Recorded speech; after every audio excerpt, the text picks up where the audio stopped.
Hi guys, I'm here with another book haul. Yes, another. William is making his appearance. Did you want to say hello? Psst. Huh? No, but he is going to hinder things. Bless you. Oh, no, the tent sale, I did end up going. There's no possible way that she can have another one this year. Although I feel like if I stopped this and looked on the Facebook page, there would be something. I just feel like there would be something. It's like, I can't look anymore. I just can't. Like, whatever happens stays there. But, yes, the pallet thing that I was telling you about last time with the tractor trailer, I feel like that's what happened. She backed all of them into that tent because it was the biggest hodgepodge of a mess. I dug through the hodgepodge of a mess, and with nobody else being there at that time, it was just me, so I could look like a crazy person, rummaging like a raccoon in a dumpster. But I found 38. I filled 2 bags, and they all fit nicely in this empty Amazon box. So 38 for 40. I didn't plan it very well. Could have crammed 2 more in and made it an even amount, but I don't count when I'm doing it. I just stuff them in there. And sorry if I'm getting distracted. I suffer from CLS, adult CLS. If anybody else can understand, cowlick syndrome. It's annoying. I've had it since I was this big. So anyways, they're all pretty random. We will start with this one. We're Right There Wrong, James Carville. This was published in 1996, so it's got quite a bit of years on it. Has quite a bit of years on it. I've read all of the preface, introduction, and then a couple of pages, and a lot of it still holds true, so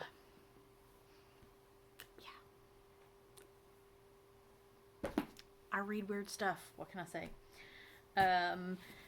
We have The Inheritance of Loss by Karen Desai. I feel like I have seen this on a couple of people's channels. Takes place at the foot of Mount, I'm not even going to say it, in the Himalayas. So, I mean, even if I had just bought this one, it would be worth the $4 that I spent. I'm Your Girl, J.J. Murray. This is a romance novel, which I looked up the reviews on it, and it was like maybe 3.3 average, which is not great. And I thought, oh crap, what's wrong with it? And a lot of the complaint was it was too long, get to the point, which I kind of felt. 502 pages is a bit much, so we'll see how it goes. And I looked up the author, who is a 50-year-old white man. I mean, I'm not going to judge the author by that, but I just was thinking, okay, I may like it.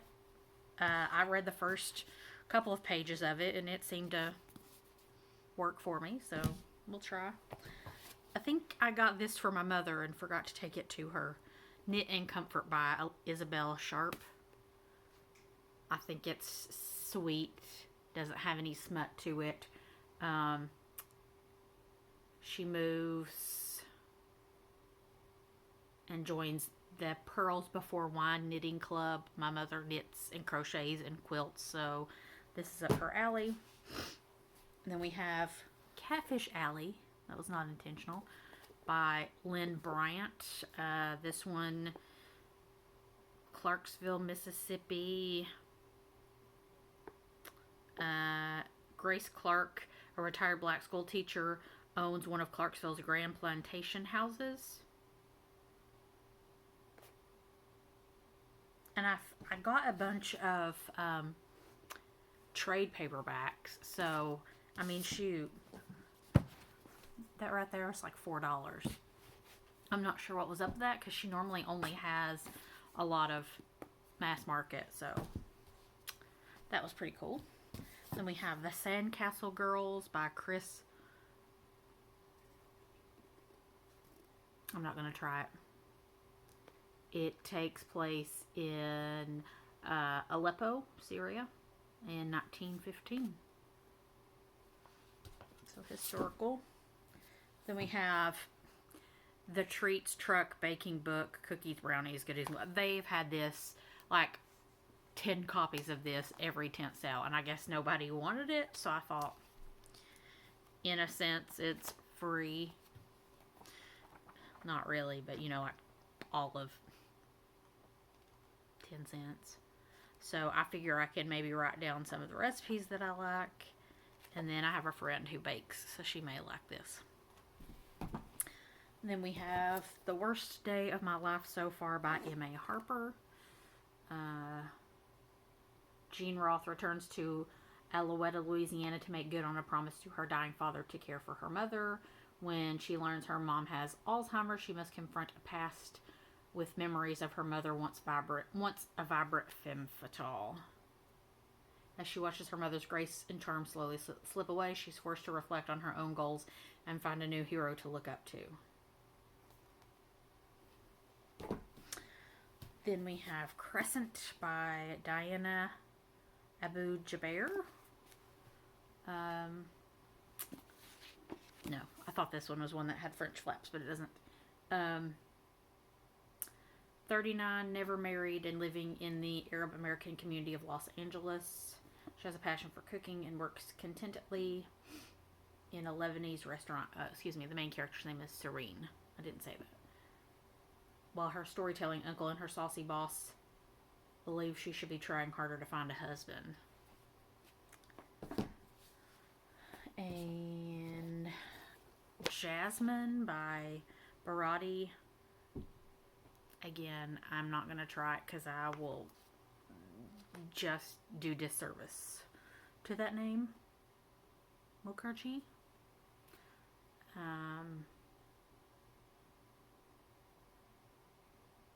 Widowed at 17, Jasmine seems fated to a life of quiet isolation in a small Indian village where she was born, but the force of her desires propels her explosively into a larger, more dangerous, and more life-giving world. In a few years, she becomes Jane Ripplemeyer, happily pregnant by a middle-aged Iowa banker and the adoptive mother of a Vietnamese refugee.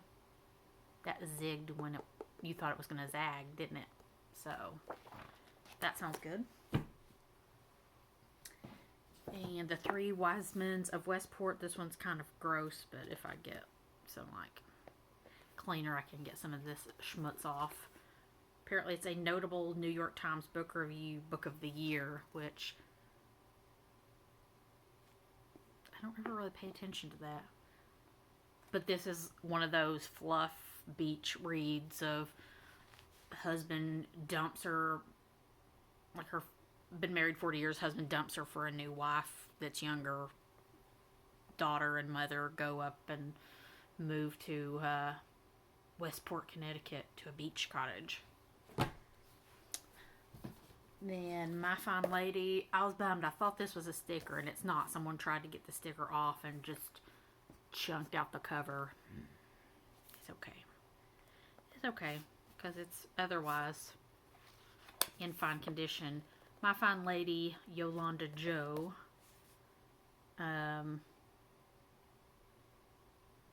Struggling nightclub singer. Her boyfriend is determined to be a mega producer with her as his ticket to fame. Then she gets caught up in a musical makeover, so I think she dumps him. And South of Superior by Ellen Airgood.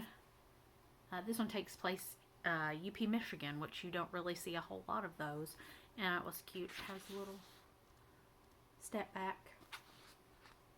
of just a little village. Anybody in Michigan? Do these quaint little villages exist, or did they just take a stock photo and paste it in there? Looks legit.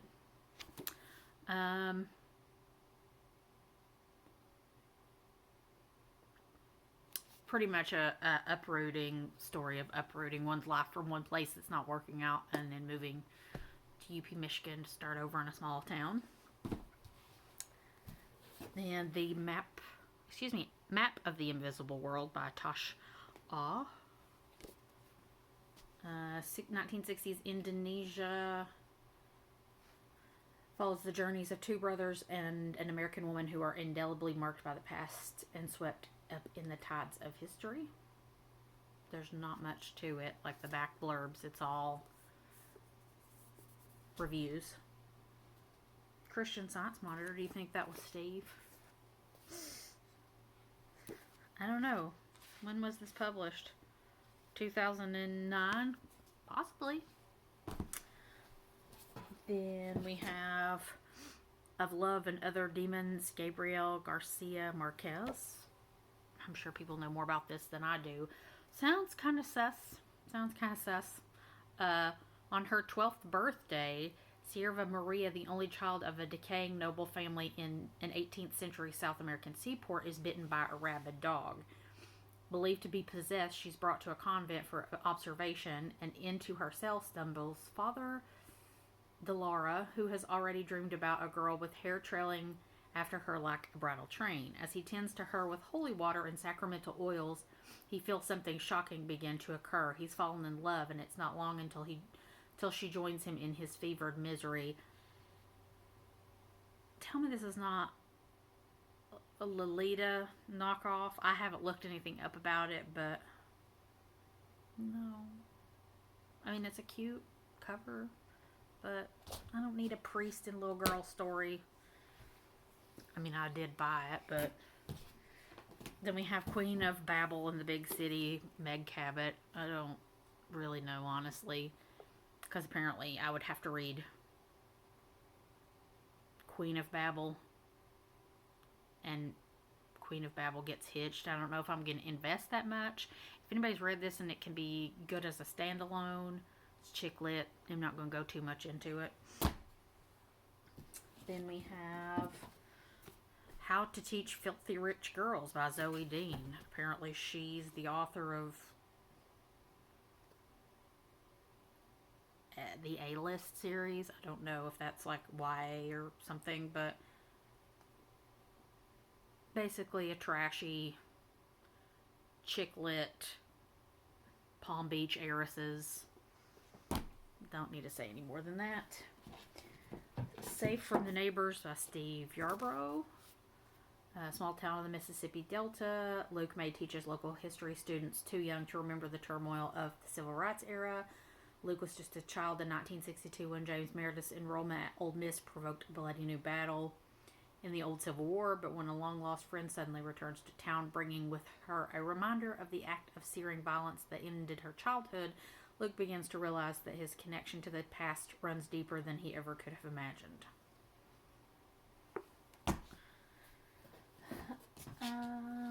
And then these two, again, grabbed historical, The Waiting Time and Beauty from the Ashes, Eugenia Price. I'm pretty sure this one is a standalone, and then this one says the final volume. So that would require me to find the other two. And I think I looked on Scribd and they're not on there, and I don't even think my library has them, so not today will we be looking for the other two books. If it happens, it happens. I'm not worried about it. Grasshopper Summer by Ann Turner. Again, just one of those I threw in there. It's a Troll. If anybody my age remembers Troll at all of the ye olde book fairs. But it's the blurb on the back says, this book will appeal to fans of Laura Ingalls Wilder's Little House series. It takes place in, it's Sam as the main character, and the family decides that they are moving to from Kentucky to the Dakota Territory, and Sam hates everything about it, and you know how they make even historical kids angsty. This is the one with the French flag. The Shoemaker's Wife by Adriana. I never know how to say her last name.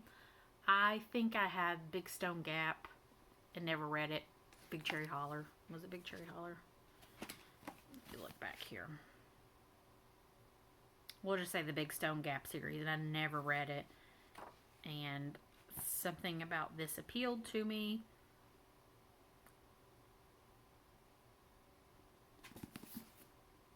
If anybody's read it. That's all of the trade. Excuse me. Yes, trade. It's quite a lot. I'll get through the rest of them fairly quickly because they are random. A lot of them are same author. Lots of Love, Lucinda by Bianca Bradbury. This one is a family. Where are they? Not entirely sure where they are exactly. We'll just go ahead and say New York and leave it at that. But Corey's family decides to have a Southern exchange student, which, okay. So that's a YA. Then we have Silence of the North, which apparently was a movie at some point in the 70s with Ellen Burstyn and Tom Skerritt. I hear Tom Skerritt and I think of Steel Magnolias. In 1910, at the age of 9, Olive Fredrickson watched her mother die of epilepsy. At 19, she married a trapper who led her into a life of perilous existence. As a young woman, she was left with 2 children to face the almost unbearable cold and hunger of the far north. Against wolves, bears, floods, and famine, she stood alone and triumphed. So I'm going to assume Alaska. Then we have All Our Secrets by Mary Drayton. This one screams, the synopsis on the back screams some kind of flowers in the attic stuff, but without the, brother, sister junk. The drama, like I should say more so V.C. Andrews, of incredibly beautiful in her life of mansion servants and luxury, and then she discovers that her parents aren't her parents. Oh no. Then we have, let's see, Pearl Moon by Catherine Stone. This one is 2 gifted sisters raised half a world apart. Alison Whitaker and Maylene Kwan must confront each other and their pasts and the men they will love with passionate intensity in exotic and turbulent Hong Kong, a city on the brink of metamorphosis from British Crown colony to Chinese possession. I'm not sure when this takes place. Prologue starts in 1993.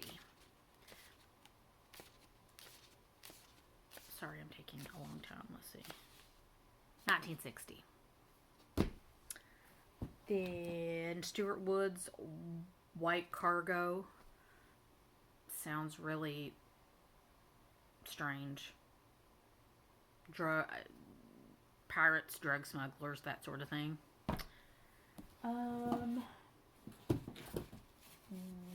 Then I have Thank You All Very Much. Original title is The Millstone. Apparently it was a Sandy Dennis film, tiny book. The Reluctant Virgin. So apparently she is a good girl and then things happen. To See Your Face Again, Eugene. I don't think that's part of the other series I was showing you by Eugenia Price. And then the last ones, all the same author, various series. Her books can be read standalone, even though they're kind of same characters.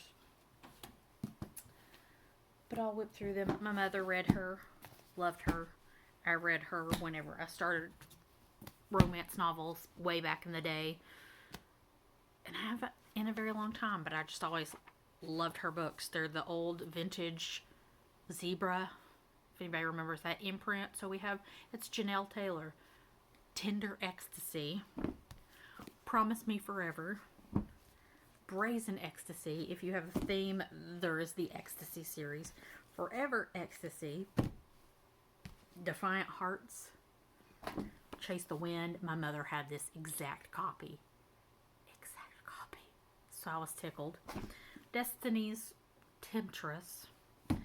Whispered Kisses, and Midnight Secrets. And they're all various, let's see, lords and ladies, South,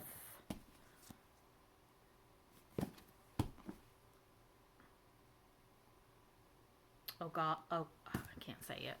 Basically, we'll just say Cherokee Princess. Yeah, so that's it. That's all. I am still pretty much reading the same books. I did finish the Christmas audiobook. I'm this close to finishing up the 27th. I cannot remember the title of it, but I'm listening to the audiobook. It's the most recent Stephanie Plum. This was the year that I caught up on that series, so I had one book credit from Audible, and I just went ahead and got that. So it's the 27th, if I'm not mistaken. It catches me up. Probably I'll be done in 30 minutes. And then I have planned to listen to the audiobook of the most recent Hannah Swenson, because it's Christmas. I'm not entirely sure. The Far Pavilions is haunting me. Like, I don't want to even go back to it. Then part of me is like, you have to finish it by the end of the year. I don't know. Sometimes I'm okay with being a quitter, but the fact that this book is over 1,200 pages and I got to the halfway point, if I didn't go back and finish it, I'd probably hate myself, but it's so boring. It really is. I don't know. If you've read any of these, let me know. Probably highly unlikely, but let me know what you are reading, what your plans are for the upcoming week or even for the rest of the year. I think I'm at, if I finish the Stephanie Plum, will put me at 239. No. 229? I don't remember, but I think it's, if I wanted to end on an even amount, I would need to read 6 more. So if I pick like little short ones, that'll happen.